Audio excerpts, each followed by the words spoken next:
This is corn, and this is corn juice. I made this by putting the corn kernels through my juicer. If you don't have a juicer, you can make the same thing by putting the kernels in your blender and just straining it really well.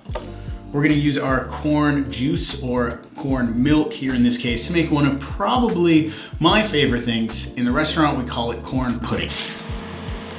So starting with a pot, we're just going to add all of our liquid corn, and then over medium-low heat, we're gonna start to heat this up and just continue to stir and scrape with a spatula. The natural corn starches in here are actually going to thicken this up as if you added cornstarch. Makes sense, right? Just be sure to watch this with a spatula as you bring it to a simmer. The natural corn starches in the corn juice are going to thicken and make this a wonderful creamy pudding.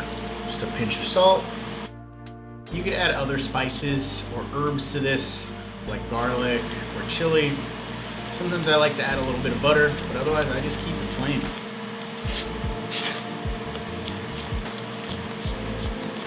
After a couple minutes, this will thicken, and that's all from just the natural starches in the corn.